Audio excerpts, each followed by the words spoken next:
by the grace of Almighty Allah and with Almighty's help, we were able to defend Pakistan's sea frontiers and deter an enemy which is numerically superior. We kept the enemy at bay, and I'll just briefly talk about how we executed our operations. So essentially, protection of Pakistan's maritime interests and seaboard defense, that is the task of the Navy. And Alhamdulillah, with the help of Almighty Allah, we were able to do that. On any given day of the year, we made that means this, that our ships and submarines, they are stocked up, all the military logistics are stocked up. And for us, the transition from peace to war is not only swift, it's almost invisible. And when this false flag thing happened in the Indian illegally occupied Jammu and Kashmir, we immediately mobilized and we completed the operational deployments of Pakistani Navy fleet units and also the coastal command units in matter of hours. Our submarines, our ships and aircraft, they were at in their respective areas where they were supposed to be, and we were ready to thwart any aggression from the sea. And go on to the next slide. Ladies and gentlemen, maritime domain awareness, that is essentially to know what is happening in your area of interest. That is critical for the naval operations. And I'll just briefly talk about that, because to generate any response, you need to be aware of the happening in your area of responsibility. And we were maintaining 24/7 vigil at sea. And okay. A couple of days back, there was a hype. You heard about INS Vikrant approaching Karachi, and I'll just briefly tell you that we were keeping a very close eye on the activities at sea. And this is essentially the Indian Navy surface disposition throughout these days. They had a couple of ships in this particular area. They were moving around in this area, and then there's a ship off Salala, which was operating over there. And this is the much talked about the Indian carrier. We were monitoring it right from the day one. On 30th of April, it was here, then it moved up here. Subsequently, it moved up here. And on the night of 6th and 7th May, it was back, close to Ratnagiri, very close to Mumbai. And then on 9th May, it was here, essentially 400 nautical miles away from Pakistani coast. And again, then it retreated back close to Mumbai. So we were keeping a very close track on this particular carrier movement, and there was no cause of concern at any time. If the carrier comes closer to 400 nautical miles and even closer, that essentially simplifies our problem. So we were the Pakistan Navy Maritime Air Arm, in coordination with the strike component of Pakistan Air Force. They were cockpit ready to generate any kind of response at that time, at all times. And I was in constant communication with the Deputy Chief of Air Staff, Air Vice Marshal Aurangzeb, at all times, and we were just ready. If there is any aggression from the sea, we were there to respond effectively. And let me say another thing.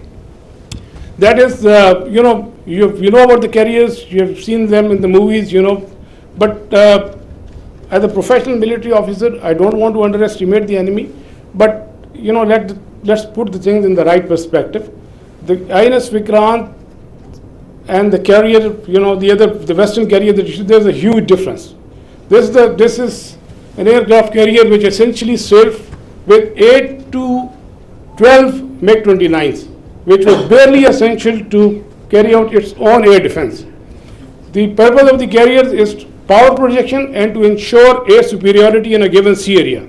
So with this, less said the better. This is simply not possible, and the Indian Navy exactly knew this, and that is precisely why on the 9th of 6th and 7th, when they carried out this cowardly attack on the civilians, they moved this carrier to the safety of their own coast, well away from Pakistan's strike capability, close to this Ratnagiri area. And again, on the night of 9th and 10th, it was moved very close to the Mumbai. It was essentially 17 to 20 nautical miles off Mumbai. But we were keeping a track. We were fully aware of their movements in this area, and we were always ready to generate a response in coordination with the Air Force, especially in case of the aircraft carrier. Subsurface elements, the offensive element, they were offensively deployed, they were in their respective areas and ready to generate a response. And also, you might have seen this footage. You know, we were not only in the surface domain, but we were essentially effectively monitoring their air surveillance things. And because of the operation security reason, I'll not talk much about how we did that, but we were keeping an eye on this particular activity as well. And likewise, in the subsurface domain, our anti-submarine warfare vigilance was all-time high.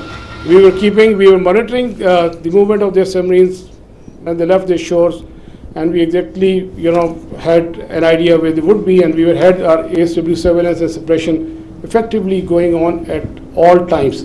Likewise, another component of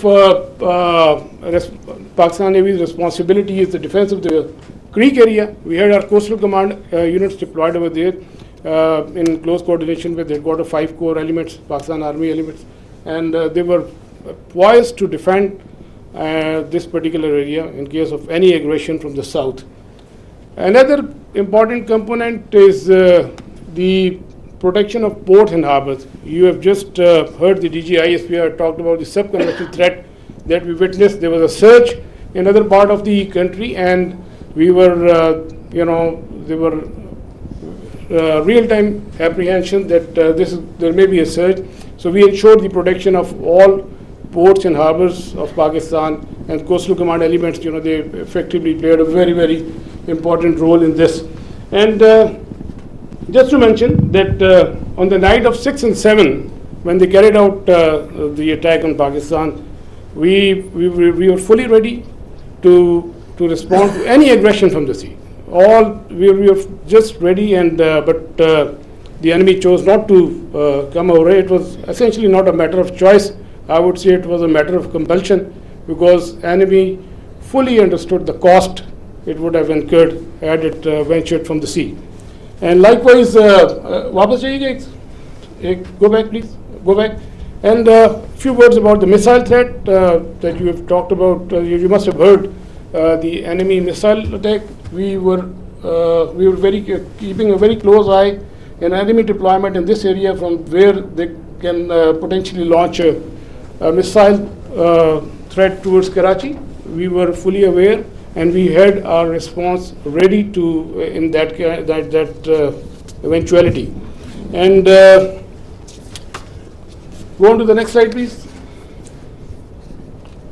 Ladies and gentlemen, all operations, whatever we do in the military domain, they are to create certain effects. We look for the effects, and the effect that we created, we were able to resolutely, with our posture, we were able to deter the Indian Navy despite its numerical superiority. A number of times have more assets and more forces, and with an annual budget of like $13 billion.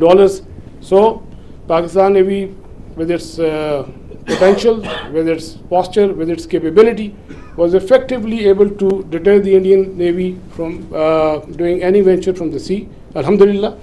And that is very, very important. That is essentially the job of the Navy, to ensure that the free flow of trade continues. That's the backbone of the economy. Our 95% of trade is through the sea.